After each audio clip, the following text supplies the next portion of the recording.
Welcome to All Things Financial with Jack Driscoll. Each week, Jack takes on all things you thought were hard to understand about your finances and makes it fun, easy, but most of all interesting. From insurance to the best way to save your money and squeeze the most out of the dollars you put aside for your rainy day. And now, you have a friend in the money business. Here's your host, Jack Driscoll.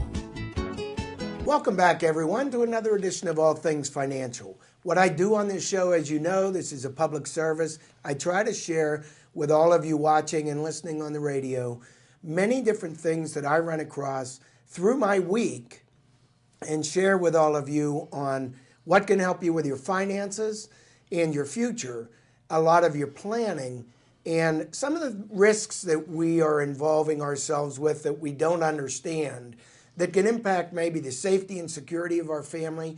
We're always talking about financial instruments like IRAs and taxes and annuities and things like that. And what I wanted to do yesterday, I was actually at an automobile service station, and I have a guest with me today. And the guest, Chuck Belliotti, I'd like to welcome you to the show. Thank you, Jack. What we do, Chuck Belliotti owns Chuck's Complete Auto Service down on McMurray Road, right by the Outback down there. I guess, how would you describe where you're located? We're between the Outbacks and King's Restaurant on McMurray Road. And Chuck, you've been in business for how long? 46 years. Okay, 46 years. So that tops me because I'm always so proud of, I've been in business, this is my 40th year, and he just topped me. So congratulations for that. Thank you. So I'm down at the shop yesterday, and I said, hey, Chuck, I said, what's going on with all this cold weather and snow? It just got real fast. Are you swamped? And Chuck comes to me and he says, what'd you tell me yesterday? Yeah, we were really busy selling a lot of wiper blades and wiper motors. And so I thought it was going to be, oh yeah, a lot of batteries and things like that. So I'm going to tell you in a couple minutes. What Chuck shared with me will be a surprise to you, I think, because I never heard it before, what you told me yesterday. I never heard that when I was at the counter. And he said what's made him so swamped yesterday and the calls that he's getting. I thought it was dead batteries. So I'll share with you in a couple minutes what it was, and I think it will surprise you. It surprised me. I never knew to think about this. Some of you probably do. But it got me thinking while I was down at the shop, you know what? We don't really take care of our cars anymore. Right. You know, we sit and we drive our car, we turn the key, and people ask me, how does the car work? And that's exactly what I turn the key and push the pedal. That's how it works. And we run that way until it breaks. So Chuck graciously agreed to come on the show and try to share some things that other people are running into in this cold weather, share some tips and ideas that I thought could help you. So I'll turn it over to you, Chuck, on some of the ideas that you shared with me yesterday that might help some of the viewers. Yeah, Jack, one of the big things is the wiper blades freeze into the windshield. Now, that's a big problem. Anybody hear of that before? You never heard of that? I never heard of that. Do you park your vehicles indoors? Outside sometimes. Yeah, well, it was perfect weather conditions the other day where it rained Monday night, and then overnight everything froze. So if you had your windshield wipers on during the evening, wiping your windows, and you just shut the car off, well, now the wiper are just sitting straight on the window, and when it freezes, the wiper blades won't move. So when you turn your car on in the morning, the wiper blades try to move, and it either, if you're lucky, it only rips the wiper blade, and you just have to replace the blades. But if you're unlucky, it'll do a lot of damage and cost you $150, $200. Oh my goodness. Yeah, because it'll ruin the wiper transmission or the linkage. Or I've never heard this. Oh yeah. I mean, I never heard that when you told me yesterday. We sold a lot of wiper blades yesterday. I've had that happen. I've gone out in the morning, tried to start the car, my wife's car or my own car if they've been outside. I have started it, and there is that blade. And fortunately for me, it's either not moved, although it was in the middle. It just didn't move, so it was stuck. Yeah, but and it's trying. It was trying. Yeah. Or you know, it did move, it broke free, but I've never had the case where I had to come down and say, hey, Yeah. I have an extra $150 I'd like to give you because I was stupid, you know. Yeah, it happens quite often this time of the year. Yeah. So what do people do? First off, make sure what? Well, the best thing to do is whenever you're using your wipers, before you shut the car off for the evening, turn the wipers off and let them go down into the park position. Okay. And then whenever you start the car up in the morning, they don't do anything. Okay. So then turn the defrosters on, warm your car up, and then once the windshield warms up, then you can turn the wipers on, and they should work. Yeah. Okay. Did you have a case at all where somebody needs a wiper? Do they have to wait a day, or do you normally have those parts in? We have most of them in stock. Oh, do you? Yes. Yeah. Okay. I would have guessed battery. I mean, when I was asking yesterday, are you swamped? I would have guessed dead batteries. You not find so much? No, we didn't of have that? so many batteries yesterday. A couple weeks ago, we had a lot of batteries. And Oh, a actually, couple weeks ago. batteries actually go bad more in the summertime because of the heat. Heat is very hard on batteries. Why, more drain, or because of the air conditioner? Or? I really don't know why. Yeah. Yeah. Yeah. Yeah. Okay. Well, what it got me to thinking was, when we talk about vehicle safety, I was picturing when you said that windshield wiper broke, and you're getting those calls. Right. How did they get their cars to you? Did they drive them with yeah. the broken? Yeah, they drive them. Yeah. Yeah. So there's an unsafe condition. Oh yeah, and one gentleman, the driver's side luckily worked, but the passenger side didn't work because the linkage broke on that side from the ice. Yeah. So he drove it down with one blade working. You know, it got me to thinking, like I say yesterday, because I thought vehicle safety. Now, I'm a classic case. I don't think about it, ever. Right. I get cards in the mail from you that say, hey, Jack, it's time to do this or it's time to do Right. that. So can you explain a little bit about a year's cycle on what people should be doing, how often they should be doing things? Remember back in the day, we went to the gas station, and every time we went in there to get gas, there were no self-serve pumps. Right. They were pumped, and they Yeah. were checking your oil and your fluids. Yeah, I remember them days. Yeah, and our cars were in better condition, right? Yeah, Because definitely. people were looking at it. Yeah, back in the day, we did a lot of preventive maintenance. And then in the 80s, whenever the American cars started having a lot of problems, they were redesigning them, the front wheel drive and everything. They were breaking down so often that people got away from the maintenance. So they just came in whenever they broke down, which was pretty often. So nowadays, the cars are made better, and they don't break down as often. And the preventive maintenance will help you get to 200,000 miles or more. That's what I was just going to ask you when you're saying that. What should people be able to expect out of a normal car? Because it used to be 50,000 miles, you better trade it 50 to 80,000, in. yeah. Yeah. But what's the deal on that? Today you can go 200,000 miles because the engines are made better, the cars aren't rusting as much, and yeah, if you take care of it and do the maintenance, no problem. American and foreign? All cars, yes. Really? Yeah. Okay, so what do we have to do? Well, the main thing is to change your oil regularly. What's that mean? And it depends on which type of oil you use.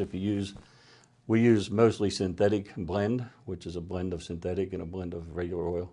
Okay. And you can go 4,000 miles on that. Okay. So every 4,000 miles, you should come in for an oil change. Okay. And then on the full synthetic, we recommend 6,000 miles.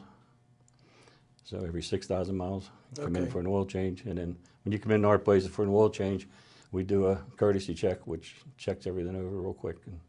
So if we're going to err safety, on the side of safety, right. It's better to get the oil changed more often, even though that's unnecessary, than forget about it, ignore it, and every 6 months or whatever, depending on our miles, make that mistake. Right. Okay. So every 3,500, 4,000 miles, or 3,500 or 4,000 miles, something like that. Yes, Yeah, except for the full synthetic. Okay.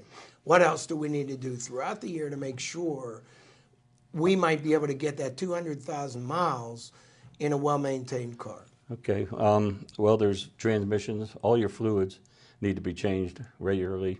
Most of them are around 30,000 miles. The engine oil, like you said, is 4,000 to 6,000. So you got your transmission fluid, you got your power steering fluid, brake fluid, cooling system. So now that all needs done every should... 2 years or 2 to 3 years or 30,000 miles. Okay.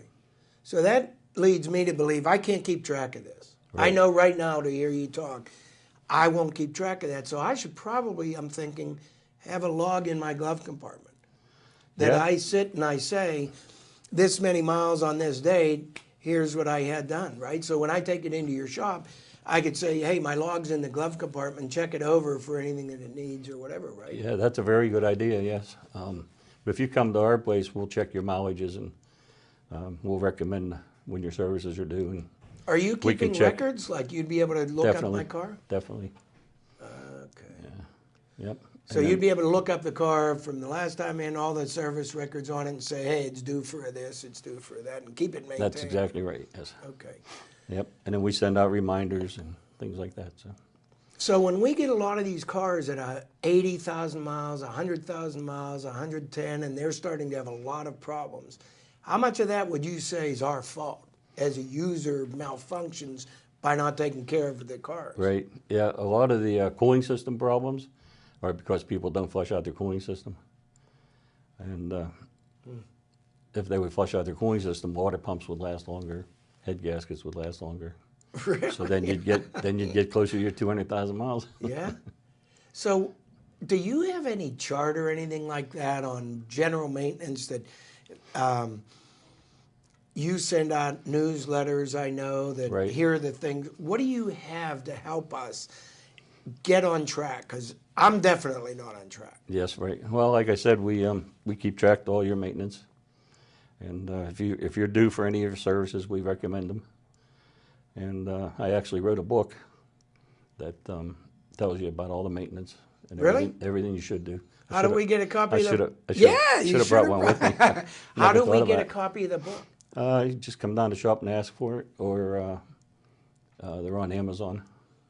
Really? Yeah, you can buy it off Amazon. Wow, that's okay. Give people all the information on yourself, how to get in contact with you, phone number, your address, what to do, if you have a website.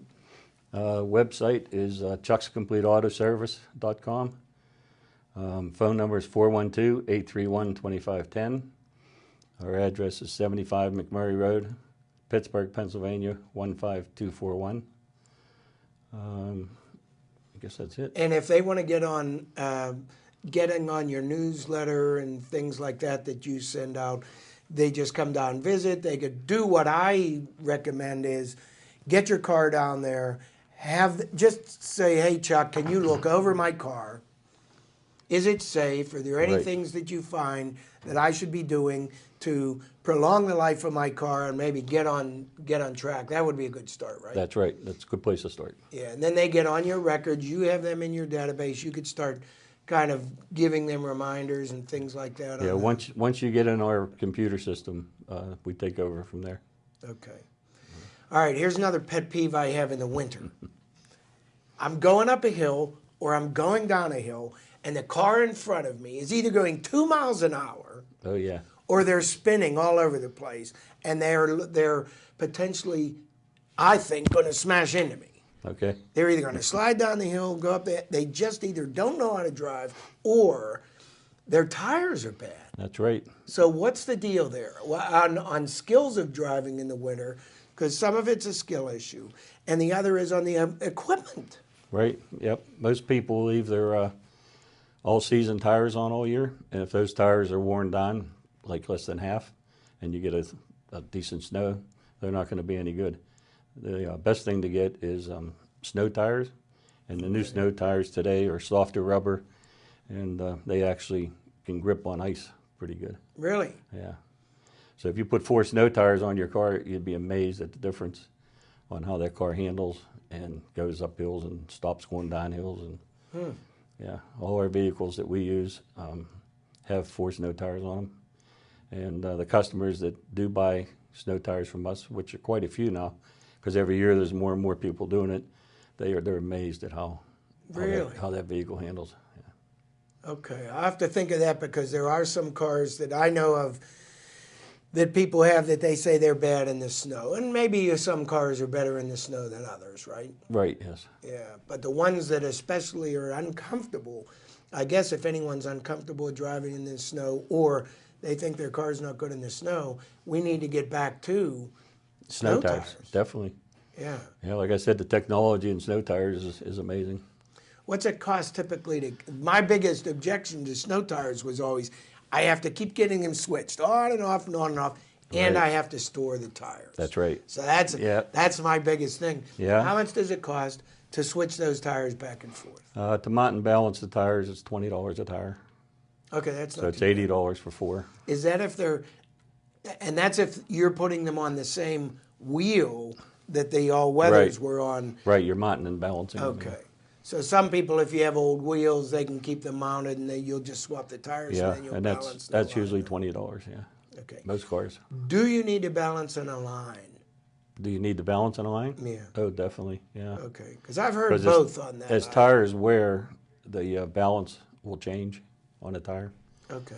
So yeah, it's and if you feel like a vibration going down the road at 50, 60 miles an hour, that's I probably did last week, as Did a you? matter of That's fact. probably due to tire balance. Okay. Yeah. Okay. How about this rotating? I know some cars are different. Do people rotate their tires on all cars, or is it just some cars? People should rotate most cars about every 6,000 miles. And is that the old crisscross and backwards? Or No, we take the front two straight back and crisscross the back to the front. up to the front? Okay. Okay. Okay. So we are still doing that. Definitely Okay. makes your tires last longer. What about this driving in the snow? You know, you'll see somebody maybe less comfortable than others driving in the snow. Any tips on driving in the snow, braking too hard, not braking enough, pedaling, the anti-lock brakes? Now they say Yeah, you don't pump them anymore. you don't pump them No, anymore. that was hard for us older guys. When they came out with them, you still wanted to pump. Yeah. But yeah, they worked quite well without pumping them. And yeah, just as far as driving, I guess that's experience. A lot of that's in your head. Yeah, I think so too. Yeah. What about, like sometimes we drop it down into first gear if we're going down a hill or something like that. Are you seeing Nah, that's necessary? not really. so much. No. Okay. In fact, if you do that too fast, it'll throw you into a spin. Oh. Okay. What about brakes? I mean, I'm seeing sometimes people are saying we're going into rotors or whatever, and Okay. I'm sure that's preventable, that we don't get that far. How's that work? When should people be looking at their brakes, and how long do brakes last and all that? Well, that depends on your driving habits. And like if you do highway driving all the time, the brakes will last quite a while. If you do all city driving, they could only last 20,000 miles even 17,000 we've seen. Really? Yeah.